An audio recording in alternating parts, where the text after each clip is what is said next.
صلی اللہ علیہ وسلم پوچھتے ہیں جابر رضی اللہ تعالیٰ عنہ سے کہ بتاؤ کتنی بکریاں ذبح کی تھی؟ تو اللہ کے رسول صلی اللہ علیہ وسلم کے سامنے وہ کہتے ہیں کہ اللہ کے رسول خدا کی قسم میں نے اپنے ہاتھوں سے ایک بکری کو ذبح کیا تھا۔ اللہ کے رسول حکم دیتے ہیں کہ جاؤ ان تمام ہڈیوں کو جمع کرو جو ایک دم باریک ہو چکی تھی، جو بالوت کی طرح ریت ہو چکی تھی، اس طرح سے ایک دم ہڈیوں کا کچرا ہو چکا تھا، ان تمام ہڈیوں کو جمع کیا گیا اور اللہ کے رسول صلی اللہ علیہ وسلم اپنے لعاب وہاں رکھا اور ایک بکری زندہ۔ الحمدللہ نحمدہ ونستعینہ ونستغفرہ ونعوذ باللہ من شرور انفسنا ومن سیئات اعمالنا من يهده الله فلا مضل له ومن يضلل فلا هادي له وأشهد أن لا إله إلا الله وحده لا شريك له وأشهد أن محمدا عبده ورسوله أما بعد أعوذ بالله من الشيطان الرجيم بسم الله الرحمن الرحيم إن الصلاة تنهى عن الفحشاء والمنكر صدق الله العظيم وقال النبي صلى الله عليه وسلم ما تشبع بقوم فهو منه وقال النبي صلى الله عليه وسلم درود شریف پڑھ لیں اللهم صل على محمد وعلى آل محمد كما صليت على إبراهيم وعلى آل إبراهيم إنك حميد مجيد اللهم بارك على محمد وعلى آل محمد كما باركت على إبراهيم وعلى آل إبراهيم إنك حميد مجيد۔ میرے محترم دوستوں اور عزیز ساتھیوں، اللہ کا بہت بڑا احسان ہے، بہت بڑا فضل ہے، جتنا شکریہ ادا کیا جائے اتنا ہی کم ہے۔ اللہ تعالیٰ نے ہمیں مسلمان بنایا، مسلمان کو یعنی مسلمانوں کی قوموں کے اندر جتنی قومیں پہلے گزر چکی ہیں، نوح علیہ السلام، لوط علیہ السلام، شعیب علیہ السلام، سلیمان علیہ السلام، یحییٰ علیہ السلام، عیسیٰ علیہ السلام، یہ بھی مسلمان تھے، لیکن اللہ نے اتنا بڑا کرم کیا کہ ہم سب کو آخری نبی آمنہ کے لال، عبداللہ کے لخت جگر، محمد رسول اللہ صلی اللہ علیہ وسلم کا امتی بنایا۔ میرے محترم دوستوں اور بزرگوں، میں نے آپ کے سامنے ایک قرآن مقدس کی ایک آیت پڑھی اور ایک حدیث مبارکہ پڑھی، اسی سے میں آپ کے سامنے روبرو ہوں۔ آج اسی کے عنوان پر میں آپ کے سامنے گفتگو کروں۔ میرے محترم دوستوں اور بزرگوں، جہاں اسلام ہمیں فرائض کو انجام دینے کا حکم دیتا ہے، تو دوسری طرف ان چیزوں سے جو دوسروں کے ساتھ مشابہت ہوتی ہے، جو دوسروں کے ساتھ میل جول کرتی ہے، متصل ہوتی ہے، ان باتوں سے بھی منع کرتا ہے۔ جہاں شریعت اپنے فرائض بتا رہی ہے کہ یہاں پر رکنا تمہیں منع کیا گیا ہے، یہاں پر تم یہ کام نہیں کر سکتے، اس وقت کے اندر یہ کام نہیں کر سکتے، فلانے وقت کے اندر یہ کام نہیں کر سکتے، میرے محترم دوست اور بزرگوں، میرے آپ کے سامنے قرآن مقدس کی ایک آیت پڑھی اور ایک حدیث مبارکہ پڑھی، من تشبہ بقوم فهو منهم وقال النبی صلی اللہ علیہ وسلم، کہ جو شخص جس قوم کی مشابہت اختیار کرے، جو شخص جس قوم کے ساتھ جس قوم کی طرح اپنے طریقے کو اپنا لے، تو اس کا حشر کل میدان محشر کے اندر اس کا حشر بھی وہی ہوگا جو دوسری قوم کا ہونے والا۔ اس حدیث سے اس بات کا صاف پتہ چلتا ہے کہ ہم لوگ جو دوسروں کے طریقے کے اوپر اپنی زندگی کو بسر کر رہے ہیں، جو دوسروں کا طریقہ ہے اس کے مطابق اپنی زندگی کو گزارنے کا طریقہ بنا رہے ہیں، آج اپنے نوجوان اپنے بچے غیروں کے طریقے کے اوپر اپنی زندگی کو گزار رہے ہیں. مجھے بتاؤ کہ یہی طریقہ میرے اور آپ کے آخر نبی نے سکھایا؟ آج ہمارا گھر کا نوجوان چھوٹے سے لے کر بڑے تک کا یہی طریقہ ہے کہ یہودی والا طریقہ اپنی زندگی کے اندر لا رہا ہے. اپنے بال ہیں تو یہودیوں والے ہیں, اپنی داڑھی بنا رکھی یہودیوں والے طریقے, اپنا لباس ہے یہودیوں والا, اپنا چلن اور بیٹھنا اٹھنا پینا کھانا یہودیوں والا طریقہ ہماری زندگیوں کے اندر مبتلا ہے. کیا یہی میرے آقا محمد رسول اللہ صلی اللہ علیہ وسلم نے سکھایا تھا؟ آج ہمارے گھروں کے بچے دوسروں کے غیر مسلموں کے تیوہار کے اندر اپنی فضول خرچیوں میں لگے ہوئے ہیں. اس طرح سے فضول خرچیاں کر رہے ہیں, اسے لگتا ہے کہ یہ محمدی ہے. آج ہمارے نوجوان ہمارے بچے اس طرح سے دوسروں کے تیوہار کے اندر شامل ہو رہے ہیں, لگتا ہے کہ وہ اسی تیوہار کے ہیں یا انہی کے اندر مشابہت ہے. یاد رکھیں, سورج اپنی جگہ سے ہل سکتا ہے, اپنی روشنی ختم کر سکتا ہے, پہاڑ اپنی جگہ سے ہل سکتا ہے, زمین اپنی جگہ سے ہل سکتی ہے, آسمان نیچے گر سکتا ہے, لیکن میرے آقا محمد الرسول اللہ صلی اللہ علیہ وسلم کی زبان سے نکلی حدیث کبھی جھوٹی نہیں ہو سکتی. آج ہمارے گھروں کے اندر باپ موجود ہے, بیٹا کہہ رہا ہے والد محترم فلانے کا تیوہار آ رہا ہے, غیر مسلم کا تیوہار ہے, بتاؤ مسلمانوں کا وہاں کیا تھا؟ سب سے زیادہ مسلمان ایسی چیزوں کے اندر زیادہ شامل ہو رہے. آج کا ہمارا مسلمان ان چیزوں کے اندر بڑھ چڑھ کر حصہ لے رہا ہے. دوسری قوم کے لوگ جن کا تیوہار ہے وہ اس کام کے اندر اتنی خوشی نہیں مناتے جس سے بڑھ کر 100% مسلمان بنا رہا. ابھی ہمارے سامنے جو تیوہار گزرا ہے مسلموں کا, اس کے اندر سب سے زیادہ جو فضول خرچیاں کی گئی ہیں وہ مسلمانوں کی طرف سے کی گئی ہیں. آج ہمارے گھروں کے اندر اپنے بچوں کو خوش کرنے کے لیے کوئی انہیں پٹاخے لا کر دے رہا ہے, کوئی اور چیز لا کر دے رہا ہے, بلکہ میرے نبی کہہ رہے ہیں من تشبہ بقوم فہو من, کہ جو جس قوم کی مشابہت اختیار کرے, یعنی کہ جو جس طریقے کے اوپر چلے گا, جو جس کا طریقہ ہے اس کے مطابق اپنی زندگی کو گزارے گا, کل میدان محشر کے اندر اسی کا حشر اس کے جیسا ہی ہوگا. اگر ہمارا طریقہ سلمان خان کی طرح زندگی میں لا لے تو ہمارا حشر بھی وہی ہوگا جو سلمان خان کا, یا کسی ہیروئن کے طریقے کے اوپر اپنی بیٹیوں کو بنا دے تو جو ہیروئن کا طریقہ ہوگا کل میدان محشر کے اندر اسی کا حشر آپ کی بیٹی کا بھی ہوگا. جو غیر مسلم کے بیٹوں کے ساتھ کل میدان محشر کے عمل کیا جائے گا تو ہمارے بچوں کا عمل نہیں کیا جائے گا. کیا میرے نبی کی حدیث جھوٹی ہے؟ نہیں نا. من تشبہ بقوم فہو من, کہ جو قوم کی مشابہت جو بھی اختیار کرے اس کا حشر اسی کے ساتھ ہوگا. مجھے بتاؤ, ذرا سوچیں, ذرا تصور کریں, آج ہمارے گھروں کے اندر ہمارے بچے باپ خوشی کے طور کے اوپر کہ فلانے کا تیوہار ہے اور پٹاخے لا کر لاکھوں کی تعداد میں اس کو لا کر دے رہا. کیوں؟ کہ بیٹا خوش ہو جائے. مجھے بتاؤ, جب ہمارے نبی منع کر رہے ہیں اس کے باوجود ہم اپنے بچوں کو خوش کرنے کے لیے, راضی کرنے کے لیے ان طریقوں کو اپناتے ہیں.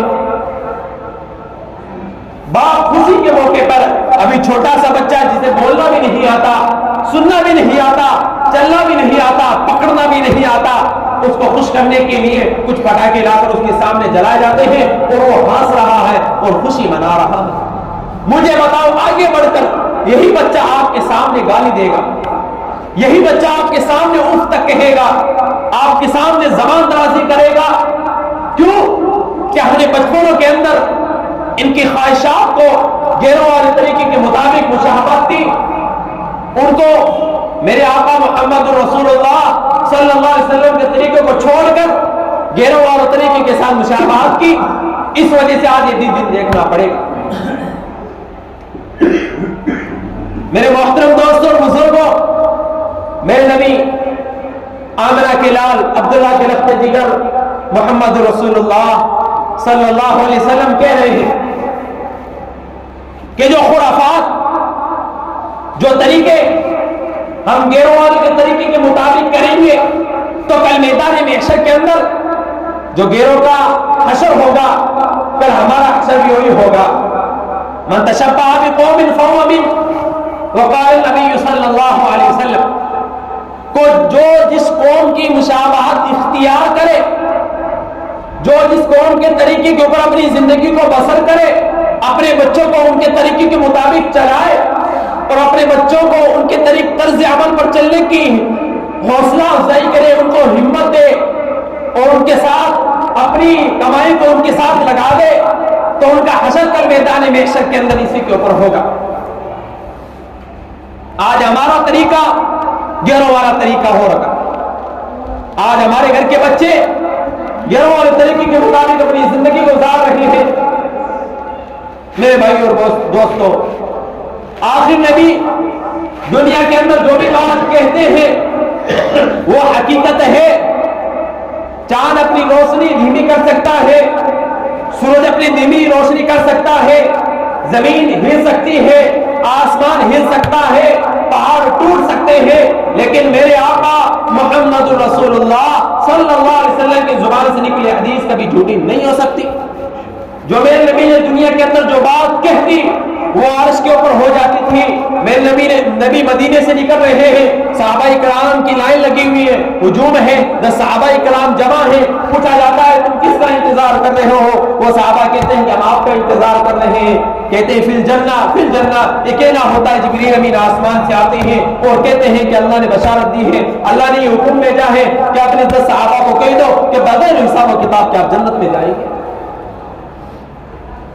جو نبی دنیا کے اندر جو بات کہہ دے اس کا فیصلہ عرش کے اوپر ہو جائے، تو مجھے بتاؤ جب اس کو اس حدیث کو مفہوم ہم سمجھنے لگ جائیں، من تشبہ بقوم فہو منہم، تو بتاؤ پھر ہمارا حشر ان کے ساتھ نہیں ہوگا؟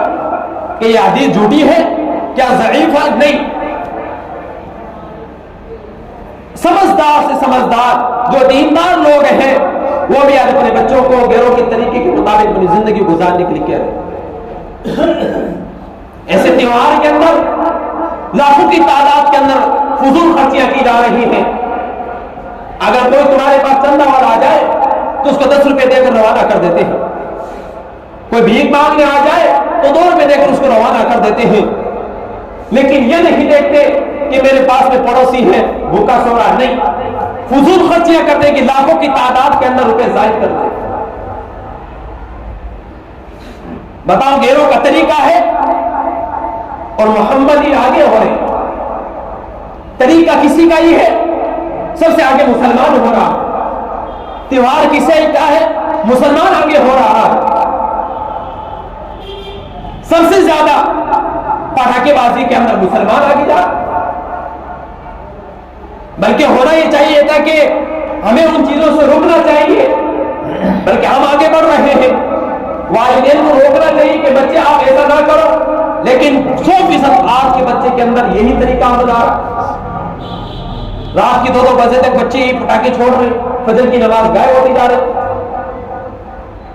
آخری وقت کے اندر میرے اور آپ کے آقا محمد رسول اللہ صلی اللہ علیہ وسلم نے کہا کہ نماز کو مت چھوڑنا، نماز کو قائم رکھنا. پوری بات رات عیاشیاں کرتے ہیں، اپنی زندگی کو گناہوں کے اندر ڈبا رکھے ہیں. بچے گھروں کے باہر بیٹھے ہوئے ہیں، رات کی 2 بج رہی ہے، 3 بج رہی، باپ کو کوئی خبر نہیں ہے کیا ہو رہا کیا نہیں ہو رہا، کچھ خبر نہیں. فجر کی نماز غائب ہوتی جا رہی ہے، کوئی پوچھتا بھی نہیں ہے کہ آپ کہاں گئے تھے، رات کو کہاں تھے، کوئی نہیں پوچھتا. پھر آگے بڑھ کر وہی بیٹا آپ کو گالی کاٹ رہا ہے، آپ کے سامنے اف کہہ رہا ہے. مجھے بتاؤ پھر آپ کا کیا کام ہے؟ آپ کو چاہیے کہ اپنے بچے کی صحیح پرورش کریں، ان کو صحیح رہنمائی دیں، ان کو صحیح طریقہ سکھائیں جو میرے اور آپ کے آقا محمد رسول اللہ صلی اللہ علیہ وسلم طریقہ بتایا. میرے محترم دوستوں اور بزرگوں، جب ہمارے نبی دنیا کے اندر جو بات کہتے وہ حقیقت ہو جائے، جو بھی بات کہتے وہ حدیث بن جائے، جو بھی طریقہ کر دیں وہ سنت بن جائے، تو مجھے بتاؤ اس سے بڑھ کر کون ہوگا؟ ہم آخری نبی ہیں، آخری نبی کی امتی کے اندر ہیں. میرے محترم دوستوں بزرگوں، ایک مرتبہ اللہ کے رسول صلی اللہ علیہ وسلم کو حکم دیا گیا کہ خندق کھودے جائیں، گڑھے کھودے جائیں، صحابہ کرام کا ہجوم ہے، 1600 صحابہ کرام بھی ہیں، 1600 صحابہ کرام بھی، اللہ کے رسول بھی خندق کھود رہے ہیں، یعنی گڑھا کھود رہے ہیں، اللہ کی طرف سے حکم ہے۔ صحابہ کرام آتے ہیں اور اللہ کے رسول کھانے کی بھوک لگ رہی ہے، کھانے کے لیے کچھ نہیں ہے، تو اللہ کے رسول کہتے ہیں کہ میں بھی بھوکا ہوں، 3 دن سے میں نے بھی کچھ نہیں کھایا۔ یہ کہنا ہوتا ہے کہ صحابہ کرام پھر چلے جاتے ہیں، ایک صحابی آتے ہیں ان کا نام حضرت جابر ہے، وہ آ کر اللہ کے رسول صلی اللہ علیہ وسلم کے کندھے کے اوپر ہاتھ رکھتے ہیں اور کہتے ہیں اللہ کے رسول میرے گھر کے اوپر کھانا بنا ہوا ہے، آپ چلیں، ایک میں ہوں، ایک میری بیوی ہے اور ایک آپ ہے، اور کسی اور کو ساتھ لے لیں۔ یہ کہنا ہوتا ہے کہ اللہ کے رسول صلی اللہ علیہ وسلم اعلان کرتے ہیں، ایک خندق کھودنے والوں، ایک گڑھا کھودنے والوں، چلو جابر کے گھر کے اوپر دعوت ہے، تمام صحابہ کرام کا ہجوم روانہ ہوتا ہے۔ جابر کہتے ہیں اللہ کے رسول 4 آدمیوں کا کھانا ہے، ایک میں ہوں، ایک میری بیوی ہے اور ایک آپ ہے، 4 آدمیوں کا کھانا ہے اور آپ ایک صحابی کو لے لیں، اتنے 1600 صحابہ کرام کیسے کھانا کھائیں گے؟ کہا کہ جاؤ اپنے گھر کے اوپر چلے جاؤ اور اپنی بیوی سے کہہ دو کہ اللہ کے رسول آ رہے ہیں، صحابہ کرام کا بھی ہجوم آ رہا ہے۔ لیکن ہوتا ہے جابر رضی اللہ تعالیٰ دوڑتے ہوئے گھر جاتے ہیں اور کہتے ہیں میں آج ہلاک ہو گیا، برباد ہو گیا۔ ان کی بیوی پوچھتی ہے کیا ہوا؟ کہا کہ اللہ کے رسول کو میں نے 4 آدمیوں کی دعوت دی، لیکن اللہ کے رسول نے 1600 صحابہ کرام کو بھی بلا لیا ہے۔ کہا کہ آپ نے کہا عورت کا یقین دیکھیں، عورت کا یقین دیکھیں آپ لوگ، آج ہماری گھروں کی عورتوں کا حالت ایک طرف رکھیں اور اس عورت کا یقین دیکھیں، وہ صحابہ کی عورت کہہ رہی ہے کہ آپ نے حکم دیا 1600 صحابہ کرام کو آپ نے بلایا، کہا کہ نہیں، کہا کہ پھر کس نے بلایا ہے؟ کہا کہ اللہ کے رسول، کہا کہ اللہ کے رسول جب زمین کے اوپر اپنی زبان کھولتے ہیں عرش کے اوپر فیصلے ہو جاتے ہیں۔ تمام صحابہ کرام 1600 صحابہ کرام اللہ کے رسول آتے ہیں، دسترخوان بچھایا جاتا ہے، اللہ کے رسول صلی اللہ علیہ وسلم اپنا لعاب سبزی کے اوپر رکھتے ہیں اور کہا جاتا ہے اے جابر اس کے اندر سے سالن نکالتے جانا، یہ مت دیکھنا کتنے لوگوں نے کھایا ہے اور یہ کتنا سالن باقی ہے، یہ مت دیکھنا، بس تم نکالتے رہو۔ اور اپنے لعاب کو تندور کے اوپر رکھا اور کہا کہ روٹیاں نکالتے رہنا، یہ مت دیکھنا کہ کتنا آٹا گنا ہوا ہے اور کتنے لوگوں نے کھا لیا ہے، یہ مت دیکھنا۔ تمام صحابہ کرام کے سامنے دسترخوان بچھایا جاتا ہے، کھانا پیش کیا جاتا ہے، حدیثوں کے اندر آتا ہے ظہر سے یہ سلسلہ شروع ہوتا ہے اور عصر تک 1600 صحابہ کرام کھانا کھا لیتے ہیں۔ یہ کھانے کا نظام ختم ہوتا ہے تو حضرت جابر اپنی ہنڈی کے برتن کو کھول دیتے ہیں اور کیا دیکھتے ہیں کہ 4 آدمیوں کا سالن ابھی تک موجود ہے اور کہتے ہیں اللہ کے رسول یہ کیسے ہو گیا؟ کہا کہ جابر اگر تم سالن کو نہ کھولتے تو قیامت تک اس کے اندر سے سالن نکالتے رہتے۔ اور تندور سے جو روٹیاں نکال رہی تھی، جو ان کی عورت روٹیاں نکال رہی تھی، اس نے بھی آٹے کو دیکھ لیا اور کہنے لگی اللہ کے رسول یہ کیسے ہو گیا؟ 4 آدمیوں کا کھانا 1600 صحابہ کرام نے کیسے کھا لیا؟ کہا کہ اگر تم آٹے کو نہ دیکھتی تو قیامت تک اس کے اندر سے سالن نکلتا رہتی، روٹیاں نکلتی رہتی۔ یہ کہنا ہوتا ہے اللہ کے رسول صلی اللہ علیہ وسلم پوچھتے ہیں جابر رضی اللہ تعالیٰ عنہ سے کہ بتاؤ کتنی بکریاں ذبح کی تھی؟ تو اللہ کے رسول صلی اللہ علیہ وسلم کے سامنے وہ کہتے ہیں کہ اللہ کے رسول خدا کی قسم میں نے اپنے ہاتھوں سے ایک بکری کو ذبح کیا تھا۔ اللہ کے رسول حکم دیتے ہیں کہ جاؤ ان تمام ہڈیوں کو جمع کرو جو ایک دم باریک ہو چکی تھی، جو بالود کی طرح ریت ہو چکی تھی، اس طرح سے ایک دم ہڈیوں کا کچرا ہو چکا تھا، ان تمام ہڈیوں کو جمع کیا گیا اور اللہ کے رسول صلی اللہ علیہ وسلم اپنے لعاب وہاں رکھا اور ایک بکری زندہ جو نبی اپنی زبان عرش کے اوپر زمین کے اوپر کھول دے، عرش کے اوپر اس کے فیصلے ہو جائیں، تو مجھے بتاؤ جو نبی یہ حدیث بیان کر رہے ہیں من تشبہ بقوم فہو منہم، کہ جو جس قوم کی مشابہت اختیار کرے اس کا حشر بھی ان کے ساتھ ہوگا، تو مجھے بتاؤ آج ہم اپنے بچوں کو جو غیر مسلم کی تیوہار کے اندر ان کو شامل کر رہے ہیں، ہم اپنی طرف سے ان کو لاکھوں روپے کے پٹاخے لا کر دے رہے ہیں۔ ذرا تصور کریں، ذرا سمجھنے کی کوشش کریں، ہم محمدی ہیں، ہم عاشق رسول ہیں، آپ صلی اللہ علیہ وسلم کے امتی ہیں، ذرا تصور کریں کہ آج ہم رات تک دیر رات تک پٹاخے چھوڑ رہے ہیں، فجر کی نماز غائب ہے، مہینے سے نماز میں نہیں آ رہا ہے، لیکن رات کے لیے پورا دن رات پٹاخے چھوڑ لیتا ہے، لیکن نماز کی کوئی پرواہ نہیں۔ جو شخص اپنے بچے کے لیے سب ضرورت پوری کر رہے ہیں، خدا کے واسطے اللہ سے توبہ کر لیں، اللہ سے توبہ کر لیں۔